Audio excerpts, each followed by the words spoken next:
Cult Epics continues their excellent releases of the film catalog of Italian buttocks maestro Tinto Brass. Men love the rump, what can I say? Tinto Brass with this new 4K and Blu-ray edition of 1998's Frivolous Lola, also known as Monella, directed by Tinto Brass, starring Ammirati, Serena Grandi, who had been a star of earlier Tinto Brass films and just like an Italian sex symbol of the 80s, and Patrick Mower, a name you don't know, but a face you might if you like British horror films. He was in Cry of the Banshee and The Devil Rides Out. Music by Pino Donaggio, who did work with Brass on a few films. This is 104 minutes, give you the tech specs.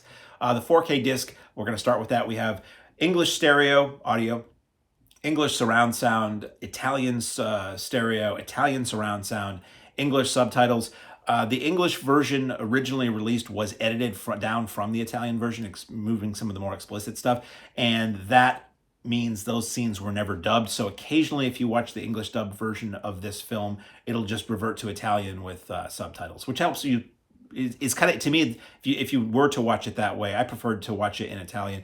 If you did watch it that way, it would further show you clearly, without having to read about it, what parts were taken out for the English version. So the idea here is that this is set in rural Italy of the 50s. That's not totally obvious if you're an American in 2024 or later watching this, because it looks like roughly around the time it's shot. A lot of the men's hairstyles are contemporary to 98. It's just that it's like some of the clothes, the bicycles, occasionally they'll go into a place with a jukebox and it'll be playing 50s music and you're like, oh, I think this is supposed to be the 50s. So Lola is a young woman in the 50s. She is a virgin. Did I mention that Tinto Brass makes erotic movies? That's the deal here. These are saucy movies. So I'm going to be talking about saucy stuff, just so you know. Not explicit, like his movies, they're not explicit. But anyway, she is a young virgin in rural Italy, and she's looking to get some action before she gets married. She is betrothed to a local baker who needs his dough, among other things, and he doesn't want to give it to her. She's like, I really want it. I really want it. This is like a Cinemax After Dark kind of thing. And he's like, not until we're married. I'm on the noble path. I got to focus on my business. I can't be distracted with this stuff. We'll fool around, yes, but not all the way. So it's basically her taking out her frustrations on all the men around her in her village, including her. We're not sure. She's not sure if it's her father or if it's the guy who married her mother. Everybody kind of thinks, well, the mother and the daughter have a different last name than the father, so we don't think it's that deal. So it kind of walks that line a little bit, but not explicit. The movie's not explicit. The movie's really rather fun and innocent for the most part.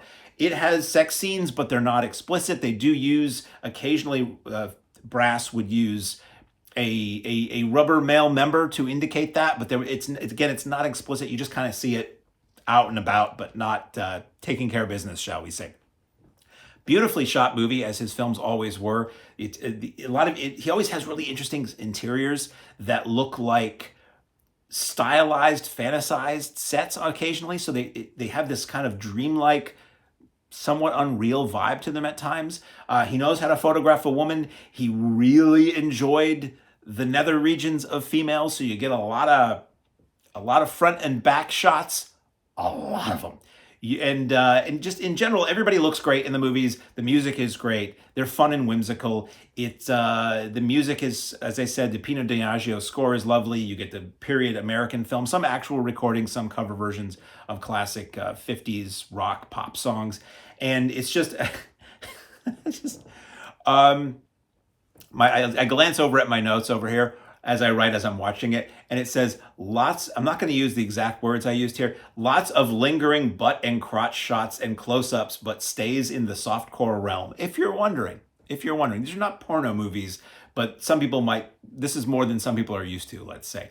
And as I say, Serena Grandi is in it, playing Lola's mother, who gets to show off what she's got in one scene. There's a close-up scene of our titular heroine urinating in the rain, which is nothing I ever needed to see. It's metaphorical and all that, and it's, again, Brass is fascinated with the pant region, so you get some of that stuff going on.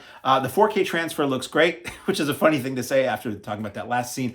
The extras, you get a commentary by Eugenio Ercolani and Nathaniel Thompson, who've been on some of the other releases in this 4K reissue program from Cult Epics of the Brass films, and they have fun with it. They point out what's ridiculous in the films. They take the film seriously. They talk about where they fall in Brass's career, because he started making movies, I want to say in the 60s, and he stopped somewhere in the early 2000s.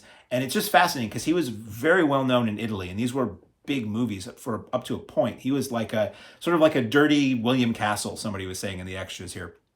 And I've always found his stuff interesting, partly because they're just interesting to see saucy films that are so well made. In this country, you had that for a while. You had people like Radley Metzger making these movies that went, that were softcore, they maybe branched into hardcore, but they were movies of quality that just happened to have sexual content and themes in them, presented, in an adult, intelligent manner that weren't just completely just leering. I'm not going to say these movies aren't leering, because a lot of close-ups of butts in these films. There was, so anyway, there's a commentary by those two guys in the 4K disc. There are Tinto Brass trailers for Frivolous Lola, this film, which was called Monella in Italy, and All Ladies Do It, which I previously have reviewed elsewhere. And that's the 4K. So the Blu-ray, same feature film, same transfer, it's just not in 4K, same audio and subtitle options, same commentary, but we also get a 2004 interview with Tinto Brass that's 25 minutes long, in which he speaks English, which is kind of cool.